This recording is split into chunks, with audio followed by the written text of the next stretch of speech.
Welcome back to the channel. So, last time we were here, we did the front floor pans in the Nova. A little update on that before we get into the meat of this video that I'm sure you've already seen the caption for, or the title for. Floor pans are done in the Nova. There's one here, two there, one there, front two. Went pretty good. The back ones went actually great, to be honest. Probably just because of this time spent. Knew kind of the best way to approach these. So those are done. This does need seam sealed. I'll probably do that sometime next week-ish. And hopefully get another video out seam sealing that and moving on. I think the next thing I might want to attack is either the headliner or the dash pad and the package tray. So those three, might try and tackle the headliner first, just because I'm gonna have to kind of take some pieces out. I gotta take all this, whatever they call this, windrowing. This stuff's got to come out. There, here, in the back, around the glass, and then the A-pillars have to come out, I'm pretty sure, and then the sail panels, which I know you can't see because of that super bright light, but yeah, right above my hand there, the sail panel, and sail panel, pretty sure those have to come out. Honestly not sure. Hopefully it's not absolutely terrible, but I have read that it is not fun. So the visors also have to come out, as well as the rear view mirror. The visor's actually in really good shape. Chevelle visors are all tore up. These are actually in super good shape, so we'll clean them up real good and reuse those. If it wasn't for this seam, honestly, the headliner's not that bad. There's a little bit here. Well, I guess that one too. But this seam, super fresh. This one's got a little rip, but yeah, if it all looked like this, it'd be good. But all the bows are still in here. Apparently that's really important, so we know where to mark them. And I don't know, I guess they kind of sneak into some spots there in the actual frame of the roof.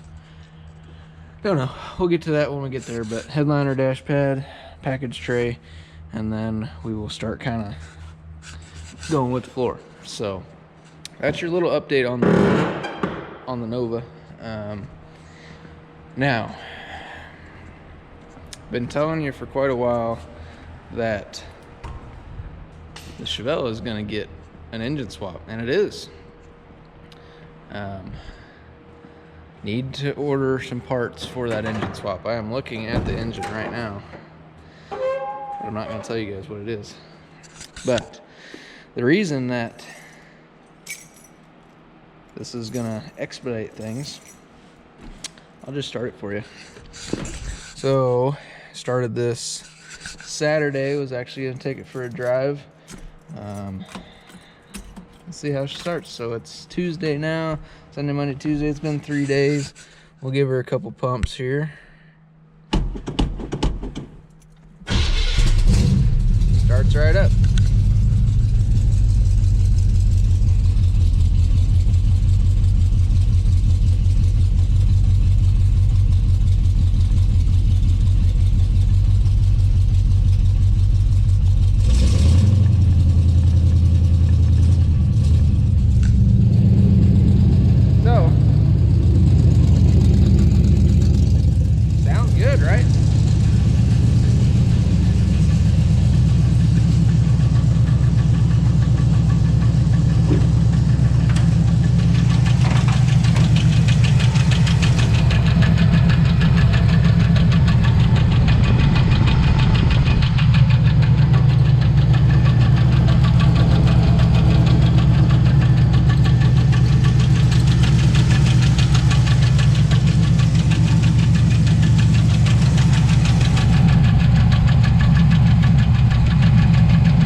most definitely has a rod knock. So, little background on this car, if you guys don't know, or if you guys haven't been following the channel for a long time, this was the first video ever was on this car. This is my dream car. So I bought this car December of 19, I don't know, December. And it was sitting for 22 plus years in the same spot. Picked it up for a song, got super lucky, right place, right time, and it's a cranberry red 1970 Chevelle. No, it's not an LS6. No, it's not an SS. No, it's not a big block car. It's a cranberry red 70 Chevelle. Hey, you know, that was the epitome of my dream car. So basically, got it home. Started the YouTube channel because of this car. I wanted to document it. I wanted my son to see it someday. You know, hey, where'd you get that car? How, you know, whatever. He can see it. That video went crazy. A lot of you are probably here because of it, and appreciate that.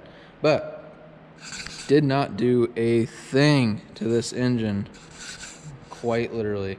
I put a starter on it that was missing. A couple of the spark plugs were broke. Put spark plugs in it. Had these headers laying around. Put those on it because one of the exhaust manifolds was missing. I actually got it running with the 327 ram horns, and then changed them to these. But anyway, put the ram horns on it to get it running. Put a battery in it, and that was literally it. I have not touched the carburetor. I have not touched the spark plug wires. You can, I mean, besides pulling them off the old plugs and putting them on the new ones, I haven't touched them. I loomed them up a little bit, as you can see with my nice cheap zip tie loom job. I have not taken the distributor cap off of this. I have not removed the coil. I haven't done anything.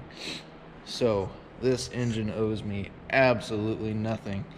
If this was the numbers matching 350 that came in the car, I wouldn't be swapping it.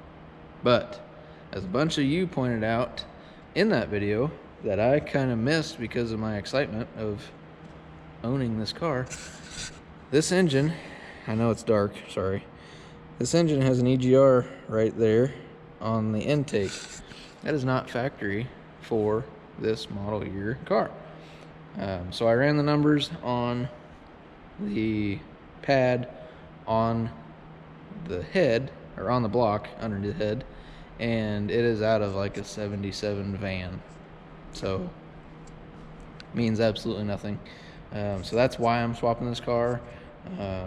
It's not a numbers matching drivetrain. It has a different transmission than when I bought it, because I believe that's honestly why it was parked. Reverse and third were very, very touchy. I drove it for quite a while the way it was, year or so. Then when we moved down here, I put this transmission in it, and this transmission is awesome. So in the swap, I am keeping the trans, drive shaft, all that good stuff. So that'll pretty much stay the same. But unfortunately, I will keep this engine and I will go through it. I would like to know what's wrong, and this engine runs phenomenal, to be honest. It's got a little 2-barrel on it, and if I put it in anything else, honestly, I'm going to keep a 2-barrel on it, I'm pretty sure, because it runs so good and it is so responsive. And I have a guy, close friend, that can get me a 2-barrel that will hold up to these 4-barrel cars pretty much anywhere. He's got some wild 2-barrels that he can get his hands on, so if I ever do reuse this engine, that's what's gonna go on it. But before we get to anything else, I do have, so I'm gonna reuse the transmission and the drive shaft. But I do have this from that same guy. Obviously, it's Dirt Track guy. What do you know? But this is a 9-inch housing. It's got axles, it's got brakes, it's got everything except the third member. So it comes down to it, I'll buy a third member for it. It is set up for basically whatever suspension they use. You know, you got your third link and your panhard bar and all that good stuff. Your spring pockets, those are movable, so I can move them wherever I need them. But we'll probably either cut this off and weld on the A body mounts or what have you. But possibly we'll use this if it comes down to it. We will have disc rear, and I also got these front spindles and hubs and disc brakes as well, and they are Dirt Track stuff. Nothing wrong with them. So basically I have everything minus calipers and some hoses to disc brake swap this. So that would be cool. That would be very necessary for what we're gonna do. So hopefully I can use all this stuff. That would let me kind of choose a gear. The car has 256s in it right now, and if we gotta run them, we gotta run them, but it's not what I want to run. So hopefully we can get all that stuff to work.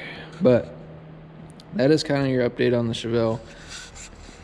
Kind of sad about it, kind of not. Been wanting to do this swap for a while, and honestly, when it runs as good as it does, it's hard to just tear it apart. But now it's got to come apart anyway, so I might as well swap it. Yeah, so that's about all I got for you. I know there's just a lot of talking and junk. Basically just wanted you guys to hear that and know what's going on with the Chevelle. This will be back on the channel fairly soon. When I do the swap, I'll probably at first leave all the rear axle and stuff, brakes, just because I'll have to have tuning and getting this thing ironed out before we even worry about any of this, because honestly it's not going to matter if the engine don't run right.